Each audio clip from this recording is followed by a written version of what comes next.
पापा, मुझे बहुत जोर की भूख लगी है।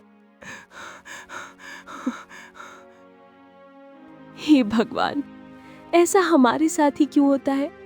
आखिर क्यों हमें ही भूखा रहना पड़ रहा है? तुम दुखी मत हो रमा, ऊपर वाला सब सही करेगा। तुम बस धैर्य रखो। अजी, कब तक धैर्य रखूं? आपको दिख नहीं रहा क्या? हमारा बच्चा भूख के मारे रो रहा है। आखिर कब तक मैं अपने बच्चे को ऐसे भूख से तड़पते देखूंगी? मैं अब और अपने बच्चे को ऐसे नहीं देख सकती। न जाने हमारे साथ ही ऐसा क्यों होता है। रामलाल अपनी पत्नी रमा और अपने बच्चों के साथ सुखपुरा नाम के एक छोटे से गांव में रहता था। रामलाल के पास एक गधा था। उसका घर इस गधे की मदद से ही चलता था। रामलाल इस गधे पर लोगों के सामान रखकर ढोया करता था, जिसकी वजह से उसकी थोड़ी सी आमदनी हो जाती थी और उसका घर चल जाता था। लेकिन पिछले कुछ समय से रामलाल का ये धंधा नहीं चल पा रहा था, जिसकी वजह से वह काफ़ी ज़्यादा दुखी था। हे भगवान, धंधा भी नहीं चल पा रहा। अब मैं क्या कर सकता हूँ? मुझे तो कुछ और काम भी नहीं आता। रामलाल दुखी मन से अपने घर पे आ जाता है। आज भी रामलाल की कुछ भी कमाई नहीं हुई थी। रामलाल की पत्नी रमा इस बात को बिना रामलाल के बताए ही समझ चुकी थी। वह रामलाल से दुखी स्वर में बोली, मुझे पता है जी, आज भी कमाई नहीं हुई, लेकिन अब हम कर भी क्या सकते हैं। लेकिन हमें हमारे बच्चे को खाना खिलाने के लिए कुछ तो करना पड़ेगा। आप एक काम कीजिए, मेरी माँ ने जो मुझे पुश्तैनी गहने दिए थे उन्हें जाके बेच दीजिए। उनसे जो पैसा आएगा थोड़े दिनों तक तो उससे हमारा खर्चा चल जाएगा। हो सकता है बाद में आपका काम अच्छा चलने लगे। तुम कह तो सही ही रही हो रमा। आज जैसी हालत हमारी चल रही है, मुझे भी यही लग रहा है कि हमें वो गहने बेच देने चाहिए, और फिर उनसे जो पैसा आएगा उससे हमारा घर तो चलेगा ही, साथ में हम कुछ और काम भी शुरू कर देंगे उन पैसों की मदद से। रामलाल ने अपनी पत्नी रमा के गहने लिए और बेचने निकल पड़ा।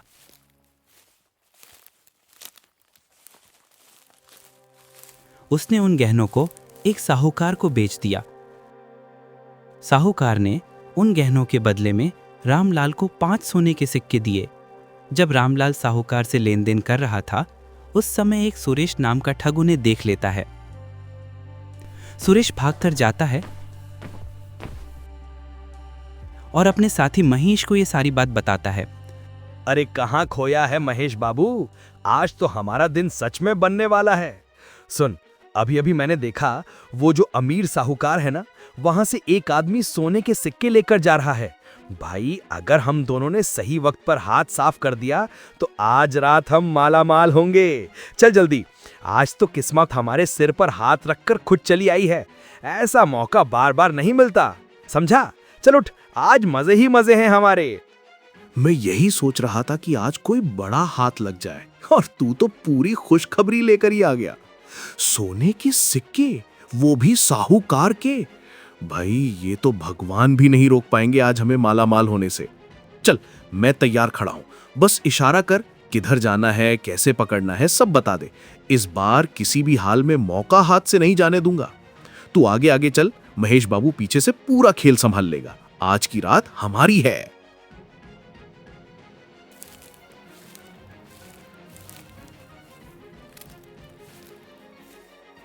महेश और सुरेश दोनों रामलाल के पीछे चलने लग गए।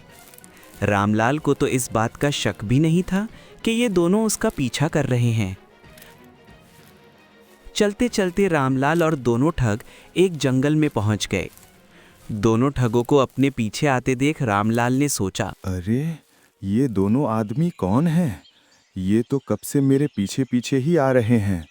कौन हो सकते हैं ये दोनों? कहीं इन दोनों की नज़र मेरे सिक्कों पर तो नहीं है? हो भी सकता है इन्होंने मेरे सिक्के देख लिए हों। मुझे जल्दी जल्दी चलना पड़ेगा। अरे भाई सुरेश, ये आदमी तो बहुत तेज चल रहा है। जल्दी जल्दी चल, कहीं हम ये मौका ना गंवा दें।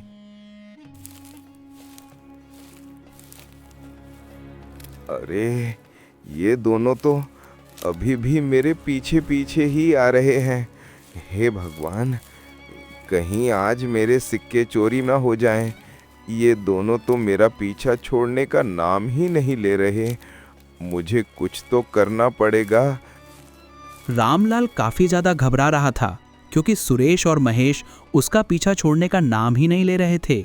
सुरेश और महेश को भी चिंता थी कि कहीं रामलाल उनसे बचकर ना निकल जाए, इसलिए वो दोनों भी रामलाल का तेजी से पीछा कर रहे थे। थोड़ी दूर आगे चलने पर अचानक से रामलाल के दिमाग में एक आइडिया आता है। उसने अपने सोने के सिक्कों की पोटली में हाथ डाला और उसमें से एक सिक्का निकालकर अपने गधे को खिला दिया।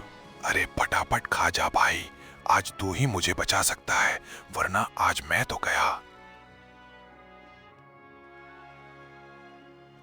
अरे, ये आदमी गधे को सोने के सिक्के क्यों खिला रहा है? ये पागल तो नहीं हो गया है? अगर इसने ऐसे ही सारे के सारे सिक्के गधे को खिला दिए तो हमें क्या मिलेगा भाई?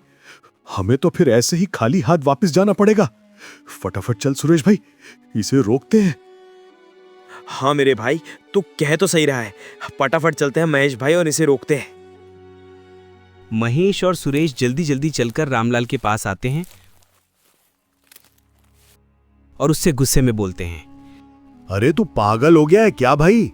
तू ये सिक्के इस गधे को क्यों खिला रहा है? तेरा दिमाग तो खराब नहीं हो गया है? भला कौन ही इंसान होता है जो इतने कीमती सोने के सिक्कों को गधे को खिलाता है? कहीं तू ही तो गधा नहीं है? अरे समझाओ सुरेश भाई इसे। अरे हाँ यार भाई साहब, आप ये कर क्या रहे हैं ऐसे? आप ऐसे ये पागलों वाली हरकतें क्यों कर रहे हैं? भला कौन सोने के सिक्के गधों को खिलाता है? गधों को तो चारा खिलाया जाता है, लेकिन आप तो अलग ही इंसान हो, गधे को सोने के सिक्के खिला रहे हो। अरे आप दोनों की बात बिल्कुल सही है भाई साहब, लेकिन मैं पागल नहीं हुआ हूँ। मैं तो अपने फायदे के लिए ही ऐसा कर रहा हूँ। मेरा तो इस गधे को सिक्के खिलाने से फायदा ही होगा। आप लोग चिंता मत कीजिए, मैं पूरे होश के साथ ही इसे सिक्के खिला रहा हूँ। आप लोग बेफिक्र रहिए। अरे फायदा? कैसा फायदा? भला किस इंसान का आज दिन तक सोने के सिक्के गधों को खिलाने से फायदा हुआ है? हमने तो कभी ऐसा नहीं सुना। और आप बोल रहे हैं कि आपका फायदा होगा इससे? जरा हमें भी बताइए, इससे आपका फायदा कैसे होगा? अरे आप दोनों जानकर क्या करेंगे?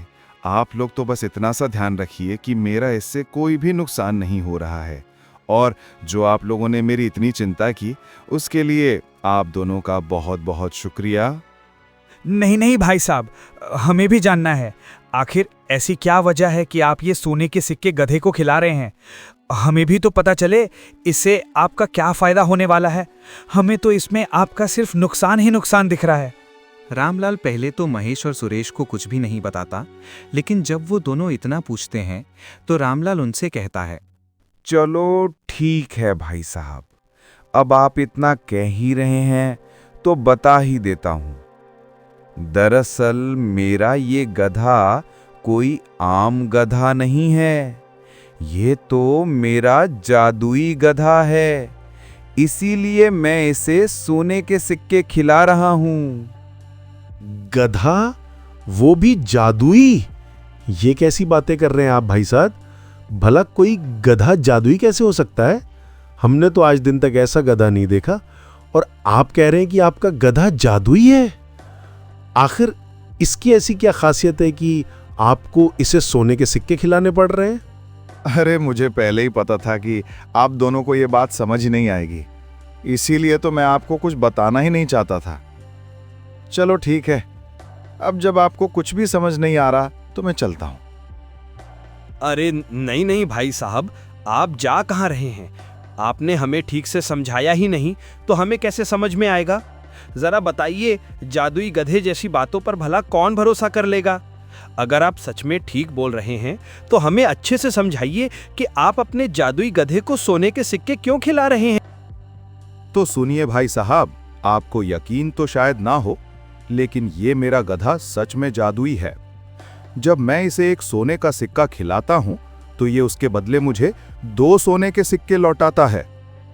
वो सब तो ठीक है भाई साहब, लेकिन हम कैसे मान ले कि आपका ये गधा एक सोने का सिक्का खिलाने पर 2 सोने के सिक्के देता है? हो सकता है आप हमसे झूठ बोल रहे हो। बताइए, हमें कैसे यकीन आए? अगर आपको मेरी बात पर अब भी यकीन नहीं हो रहा भाई साहब, तो ये देखिए, ये मेरे पास और भी सोने के सिक्के हैं और ये सारे इसी गधे ने दिए हैं। लेकिन ध्यान रहे, ये बात आप किसी को बताइएगा नहीं। जब सुरेश और महेश को यकीन नहीं हुआ कि रामलाल का गधा सच में जादुई है, तो रामलाल ने उन्हें 2 सोने के सिक्के और निकाल कर दिखाए। ये दोनों सिक्के उसके पास पहले से ही थे, जो साहूकार ने उससे दिए थे, लेकिन सुरेश और महेश को इसके बारे में कोई पता नहीं था और उन्हें सच में लगा कि ये गधा जादुई है और रामलाल भी यही चाह रहा था। अरे वाह भाई साहब, आपका गधा तो सच में जादुई निकला। मुझे तो यकीन ही नहीं हो रहा। शुरू में तो मुझे लगा कि आप हमसे झूठ बोल रहे हैं। अरे भाई साहब, मुझे आप दोनों से झूठ बोलकर क्या ही मिलेगा, लेकिन अब ये बात आप किसी को भी मत बताना, ठीक है? तो अब मैं चलता हूँ। अरे रे रे रे, कहाँ जा रहे हो भाई साहब? एक काम कीजिए, आपका ये सोने के सिक्के देने वाला जादुई गधा हमें दे दीजिए। इसके बदले में हम आपको और भी ज्यादा सोने के सिक्के दे देंगे। नहीं भाई साहब, मैं आपको अपना गधा कैसे दे दूं? ये तो मेरे बड़े काम का गधा है। इसकी मदद से मैं धीरे धीरे अमीर हो जाऊंगा। आप लोग मुझे जाने दीजिए, मुझे और भी काम है। अरे भाई साहब, आप इस गधे के बदले ये इतने सारे सिक्के रख लीजिए। बस ये गधा हमें दे दीजिए, आपकी बहुत बड़ी मेहरबानी होगी।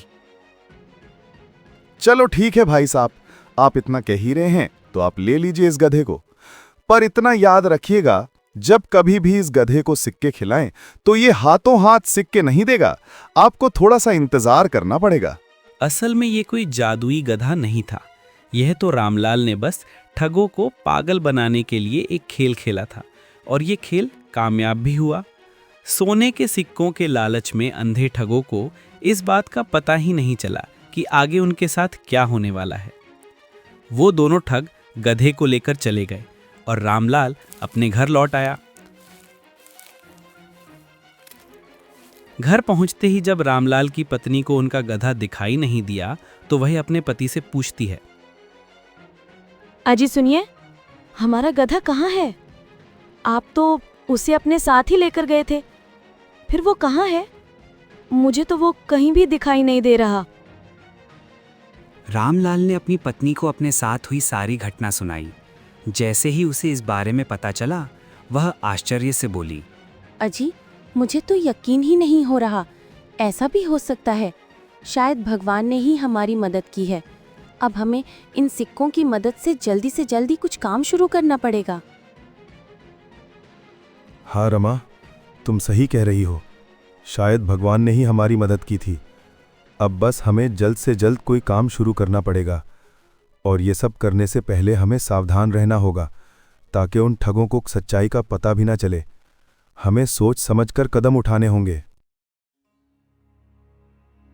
सुरेश और महेश अपने साथ रामलाल का जादुई गधा लेकर अपने ठिकाने पर पहुंचे। आज वे दोनों बहुत खुश थे, क्योंकि उन्हें अभी भी यकीन था कि ये गधा सच में जादुई है।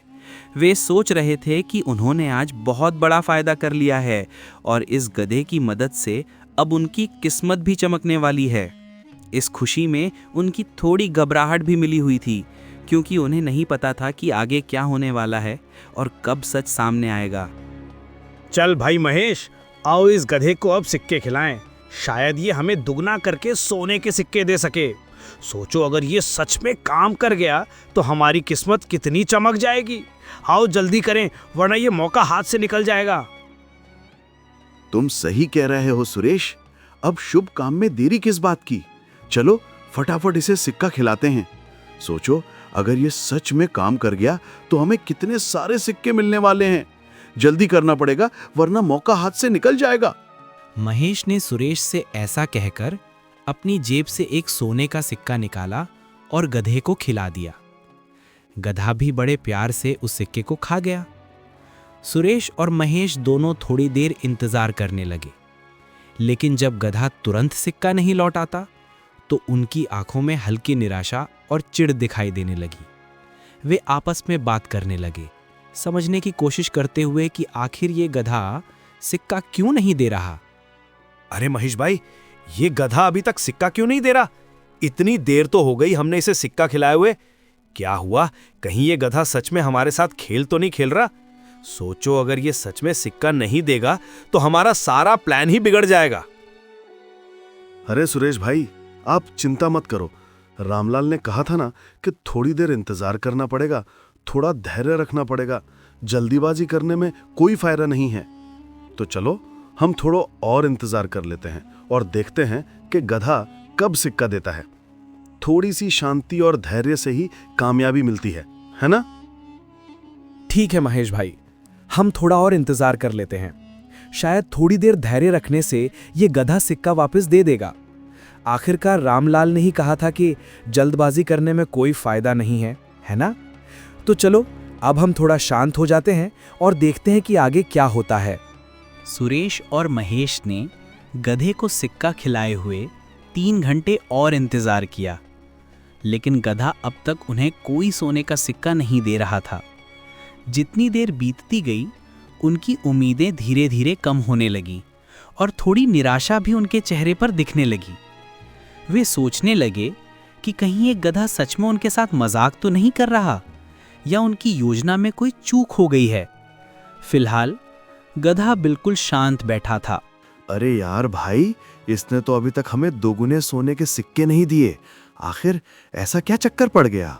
हमने तो सब कुछ सही किया, सिक्का खिला दिया, इंतजार भी किया, लेकिन फिर भी कोई फायदा नहीं हुआ।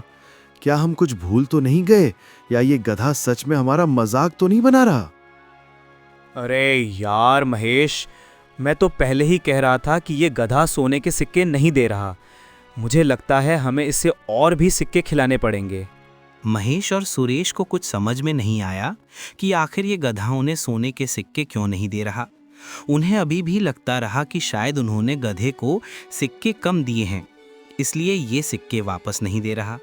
इसलिए उन्होंने गधे को और भी सोने के सिक्के खिला दिए। लेकिन जब गधा फिर भी उन्हें 2 गुने सिक्के वापस नहीं देता, तो उन्हें सारी सच्चाई समझ में आ गई कि ये गधा कोई जादुई गधा नहीं था और रामलाल ने उनका मजाक बनाया था। इस रामलाल के बच्चे को मैं बिल्कुल भी नहीं छोड़ूंगा। हम दोनों को बेवकूफ बना दिया उसने। कोई जादुई गधा वधा नहीं है ये, बस हमें चूना लगा दिया। बस एक बार मिल जाए तो देखना सुरेश भाई, इस बार हम उसे अच्छा सबक सिखाएंगे। मैं उस रामलाल से जरूर बदला लेकर रहूंगा। हमने अपने सारे सिक्के उसे दे दिए और उसने हमें ही बेवकूफ बना दिया। ये कोई जादुई गधा नहीं, बस एक मामूली गधा है। रामलाल बच नहीं पाएगा इस बार। सुरेश और महेश को जब गधे की असलियत का पता चला तो वे गुस्से में आ गए। अब उनका बस एक ही मकसद था, रामलाल को ढूंढना और इस बार किसी भी तरह से उससे बदला लेना। उनके चेहरे पर गुस्से और ठान लेने वाली मजबूती साफ दिख रही थी। वे पूरी तैयारी के साथ निकल पड़े ताकि जो खेल रामलाल ने उनके साथ खेला उसका हिसाब चुकता कर सकें।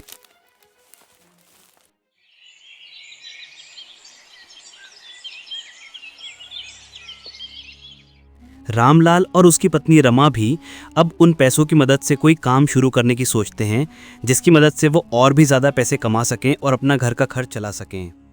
अजी सुनिए तो, हम काम शुरू करने की तो सोच रहे हैं, लेकिन हमें तो कोई और काम आता भी नहीं है। हम क्या काम शुरू करें? हमें कुछ ना कुछ तो करना ही पड़ेगा ना।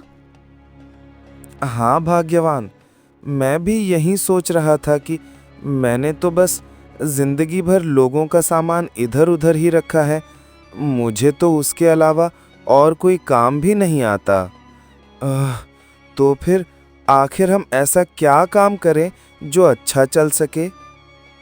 अजी आप एक काम कीजिए, पहले खाना खा लीजिए। मैंने आपके लिए गर्मा गर्म पापड़ बनाए हैं, फिर बाद में सोचेंगे कि क्या काम करना है। ठीक है, तो मैं पहले खाना खा लेता हूँ, फिर हम बाद में इसके बारे में बात करेंगे। अपनी पत्नी रमा के कहने पर रामलाल अपनी पत्नी के हाथों से बने हुए पापड़ खाने लग गया। पापड़ खाते खाते रामलाल अचानक से चौंक कर रुक गया और कुछ सोचने लगा। उसे ऐसे सोचते देख रामलाल की पत्नी ने रामलाल से पूछा, अजी क्या हुआ? अचानक खाते खाते क्यों रुक गए? पापड़ अच्छे नहीं बने क्या? अच्छे? ये तुम क्या बोल रही हो रमा? अच्छे क्या, बहुत अच्छे बने हैं। ऐसा लग रहा है मानो तुमने अपने हाथों का जादू इसमें डाल दिया हो। इतने स्वादिष्ट पापड़ मैंने आज तक नहीं खाए। तुम्हारे हाथों में सच में जादू है, भाग्यवान। रामलाल ने जब रमा के हाथों से बने पापड़ की इतनी तारीफ की तो रमा थोड़ी शर्मा गई, क्योंकि आज दिन तक रामलाल ने उसकी इतनी तारीफ कभी नहीं की थी। वो शर्माकर रामलाल से बोली, अजी क्या कह रहे हो आप भी? जादू, वो भी मेरे हाथों में? आज दिन तक तो आपने मेरी इतनी तारीफ कभी नहीं की। मुझे तो यकीन ही नहीं हो रहा कि आपको मेरे हाथ के बने हुए पापड़ इतने पसंद आए हैं। अरे मैं ही क्या, अगर कोई भी तुम्हारे हाथ के पापड़ खाएगा तो उंगलियां चाटते ही रह जाएगा। इतने स्वादिष्ट पापड़ बनाए हैं तुमने। मैं तो सोच रहा था कि हम एक पापड़ का काम ही शुरू कर देते हैं। तुम इतने अच्छे पापड़ बनाती हो, खूब कमाई होगी हमारी। जी, आपका आइडिया तो सही है, मुझे भी यही लग रहा है। और इस काम को तो हम अपने घर से ही शुरू कर देंगे, अच्छी कमाई होगी हमारी। लेकिन आप पापड़ को ले जाकर किस में बेचेंगे? आपने तो गदा भी उन ठगों को दे दिया। तुम उसकी चिंता मत करो भाग्यवान, मैं कोई ना कोई जुगाड़ कर ही लूंगा। तुम बस बताओ कब से शुरू करें हम हमारा ये काम? जी, अब जब हमको काम मिल ही गया है तो कल सुबह से शुरू कर देते हैं ना। मैं सुबह सुबह जल्दी उठकर पापड़ और चटनी बनाकर तैयार कर दूंगी और फिर आप गांव में जाकर इन्हें बेच आना। अगर भगवान ने चाहा तो सब कुछ अच्छा अच्छा होगा। ठीक है, तो हम कल से ही अपना काम शुरू कर देंगे। मैं आज ही जाकर हमारे लिए एक थैला खरीद कर ले आता हूँ, फिर उसमें पापड़ रखकर पूरे गांव में बेच आऊंगा। और देखना, इस बार हमारा नसीब जरूर चमकेगा। अगली सुबह रमा जल्दी जल्दी उठी। उसने पापड़ और चटनी तैयार कर दी और फिर रामलाल उन गर्मा गर्म पापड़ और चटनी को अपने ठेले पर रखकर गांव में बेचने के लिए निकल पड़ा।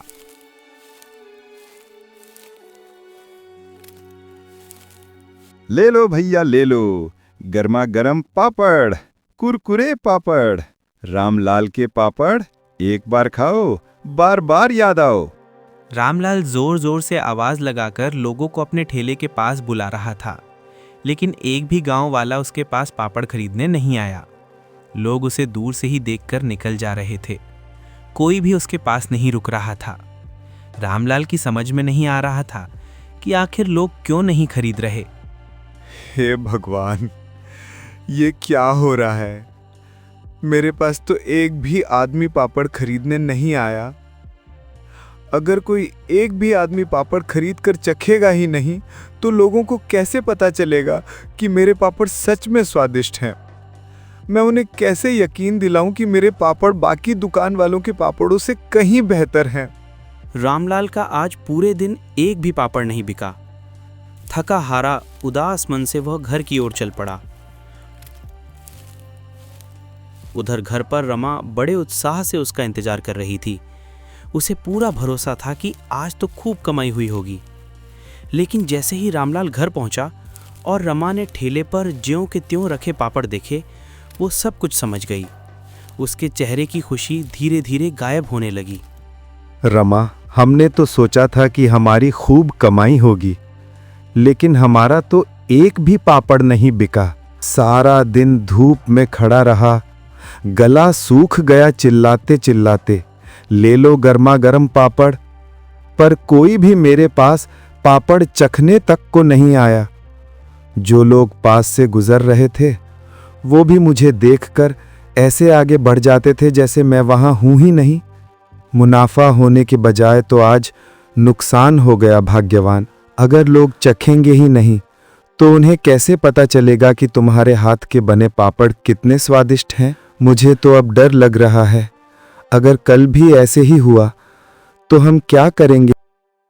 अजी, आप दुखी मत होइए। आज नहीं तो कल लोग हमारे पापड़ जरूर चखेंगे। शुरुआत में तो हर काम मुश्किल ही लगता है ना। किसी को पता ही नहीं कि हमारे पापड़ कितने अच्छे हैं, इसलिए वो पास भी नहीं आए। लेकिन जब एक बार लोग चख लेंगे तो देखना, फिर तो वही लोग हमारे ठेले के आसपास भीड़ लगाकर खड़े होंगे।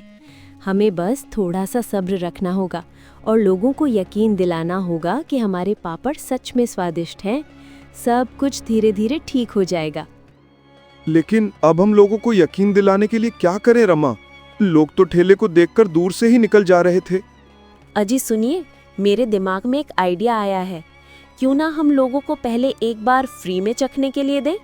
लोग फ्री में चखने के नाम से तो आ ही जाएंगे, और अगर उन्हें हमारे पापड़ का स्वाद पसंद आया तो वो जरूर हमारे पापड़ खरीदेंगे।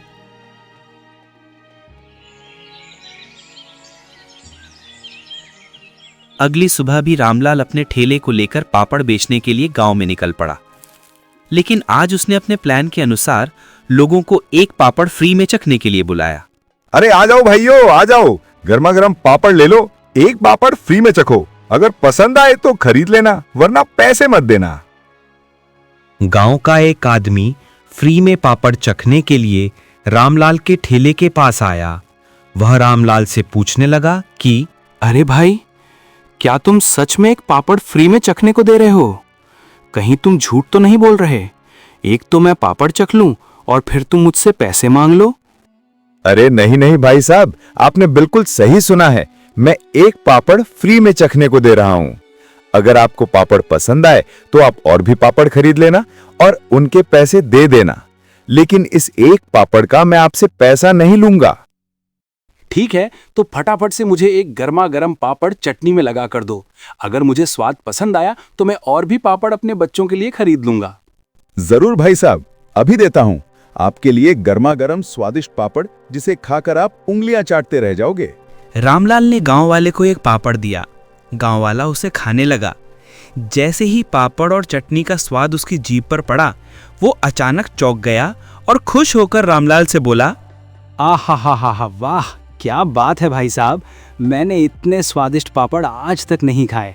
सच में आपके पापड़ बहुत स्वादिष्ट हैं। आप एक काम कीजिए, फटाफट 3 पापड़ मेरे लिए पैक कर दीजिए। आज तो मेरी बीवी और बच्चे भी इन्हें खाकर खुश हो जाएंगे। मैं आपके पापड़ के बारे में गांव के और लोगों को भी बताऊंगा।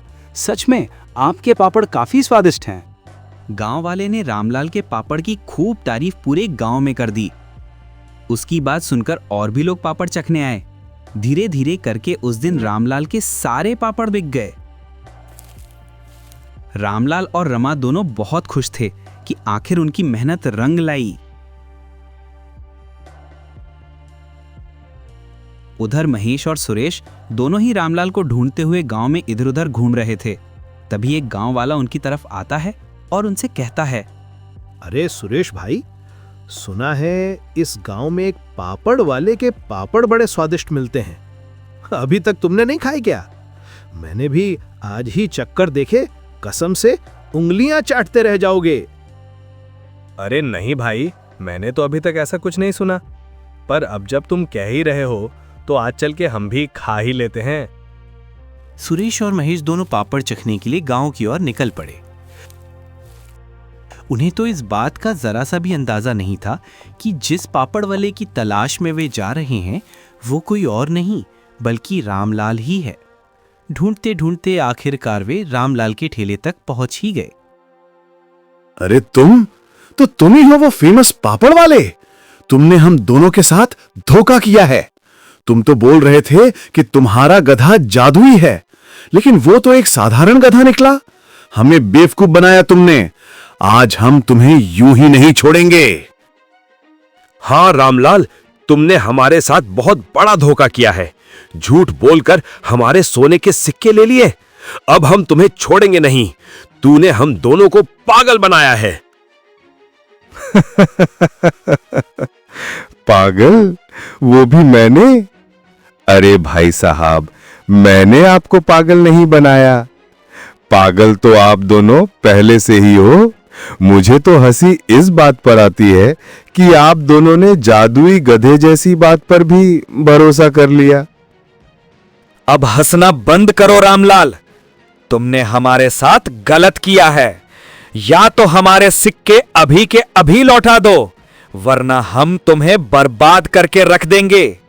हम तुम्हारी पूरी सच्चाई गांव वालों को बता देंगे और फिर एक भी आदमी तुम्हारे पापड़ नहीं खरीदेगा। सच्चाई? कौन सी सच्चाई बताओगे तुम गांव वालों को? यही ना कि तुम दोनों ने मुझसे एक जादुई गधा खरीदा था। अरे मूर्ख तो तुम दोनों खुद हो, गांव वाले नहीं। तुम्हें सच में लगता है कि कोई गांव वाला जादुई गधे जैसी बकवास बातों पर यकीन कर लेगा? मुझे बताओ, कौन करेगा यकीन? रामलाल, गांव वाले यकीन नहीं करेंगे तो क्या हुआ? हम तुम्हारी सारी सच्चाई पुलिस वालों को बता देंगे। उन्हें तो यकीन करना ही पड़ेगा। हम पुलिस से कहेंगे कि तुम एक चोर हो, लोगों को धोखा देते हो, और फिर देखना तुम सीधा जेल जाओगे। फिर ना पापड़ बेच पाओगे, ना ही लोगों की नजरों में बच पाओगे। अरे यार, पागल हो क्या तुम दोनों? तो अब तुम्हें लगता है कि पुलिस वाले तुम्हारी ऐसी फालतू बकवास पर भरोसा कर लेंगे? मतलब तुम पुलिस को जाकर बताओगे कि मैंने तुम्हें एक जादुई गधा बेचा था? और पुलिस वाले तुम्हारी इस बात पर यकीन कर लेंगे? यकीन करना तो छोड़ो, वो तो तुम्हें ही पागल समझकर जेल में डाल देंगे। अब काम के समय पर मेरे पास आकर बकवास मत करो। चुपचाप यहां से निकल जाओ। मैं तुम्हें तुम्हारा एक भी सिक्का वापस नहीं देने वाला, और अगर अब भी यहीं खड़े रहे तो मैं गांव वालों को बुलाकर तुम दोनों की पिटाई करवा दूंगा, समझे? रामलाल, मैं तुझे छोड़ूंगा नहीं। आज भले ही मैं यहां से जा रहा हूं, लेकिन सुन ले, मैं फिर से आऊंगा और तुझे बर्बाद करके ही दम लूंगा। रामलाल, तूने हम दोनों से गलत पंगा ले लिया है। मैं तुझे पूरी तरह से बर्बाद करके छोड़ूंगा रामलाल। बहुत हुई तुम दोनों की बकवास। अब चुपचाप यहां से निकल जाओ। तुम्हें जो करना है ना, तुम कर लो, पर मैं तुम्हें तुम्हारे सिक्के अब नहीं लौटाने वाला। रखो तुम अपने पास वही जादुई गधा, मूर्खो। सुरेश और महेश को अब समझ में आ गया था कि रामलाल उन्हें उनके सिक्के वापस नहीं देने वाला, क्योंकि उन्हें भी ये बात पता चल गई थी कि उनकी जादुई गधे वाली बात पर कोई भी भरोसा नहीं करने वाला। इसीलिए उन्होंने अपनी भलाई इसी में समझी कि वो चुपचाप यहां से निकल लें। महेश, मैं इस रामलाल के बच्चे को छोड़ूंगा नहीं। मैं इसे पूरी तरह से बर्बाद करके रहूंगा महेश। मैं इस रामलाल से बदला तो लेकर ही रहूंगा। महेश और सुरेश भले ही वहां से निकल गए थे, लेकिन अभी भी वो रामलाल से बदला लेना चाह रहे थे। उनके मन में रामलाल के प्रति काफी ज्यादा गुस्सा था। अब आखिर रामलाल से बदला लेने के लिए ये दोनों क्या करेंगे, इसे हम कहानी के पार्ट 2 में देखेंगे। तो फटाफट से इस वीडियो पे 50 कमेंट और 50 लाइक कर दो, और अगर तुम्हें पार्ट 2 देखना है तो सब्सक्राइब करके रख लो। पार्ट 2 बहुत जल्दी आने वाला है। तब तक तुम स्क्रीन पर टैप करके बाकी कहानियां देख सकते हो।